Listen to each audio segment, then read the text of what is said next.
खबर से पाकिस्तान गई अंजू जल्द हिंदुस्तान लौटेगी। खबर है कि 20 अगस्त को अंजू हिंदुस्तान वापस लौटेगी। पीर को अंजू ने जी मीडिया से खास बातचीत की थी। इस दौरान भी अंजू ने कहा था कि वो हिंदुस्तान अपने बच्चों के पास लौटना चाहती है। इससे पहले पाकिस्तान में रहने वाले नसरुल्लाह ने कहा था कि उसका अंजू से शादी करने का कोई प्लान नहीं है।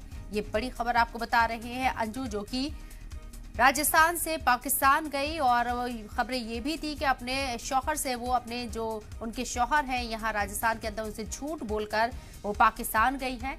अब इस बीच ये बड़ी खबर आ रही है कि पाकिस्तान जल्द लौटेगी। पाकिस्तान से जल्द हिंदुस्तान लौटकर आएगी अंजू और 20 अगस्त को अंजू हिंदुस्तान वापसी कर लेगी। पीर को यहाँ अंजू ने जी मीडिया से खास बातचीत की थी। इस दौरान भी अंजू ने कहा था कि वो हिंदुस्तान अपने बच्चों के पास लौटना चाहती है। इससे पहले पाकिस्तान से नसरुल्लाह ने कहा था कि अंजू से शादी करने का उसका कोई प्लान नहीं है।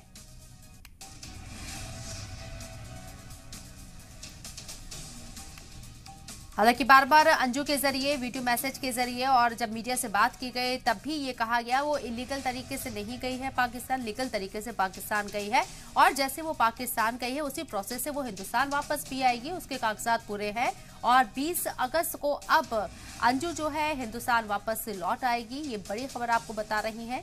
इस बीच पाकिस्तान में रहने वाले नसरुल्लाह जो कि अंजू के दोस्त बताए जाते हैं, उनका कहना है कि उसका अंजू से शादी करने का कोई प्लान नहीं है। इससे पहले खबरें आई थी कि सगाई करने के लिए अंजू पाकिस्तान गई और बहुत जल्द नसरुल्लाह के साथ शादी करने वाली है अंजू। लेकिन अब इस बीच ये बड़ी खबर आ रही है कि वो जल्द हिंदुस्तान वापस लौट आएंगी। अंजू 20 अगस्त को हिंदुस्तान वापस लौटेगी और साथ ही पाकिस्तान में रहने वाले नसरुल्लाह ने कहा है कि उसका अंजू से शादी करने का कोई प्लान नहीं है।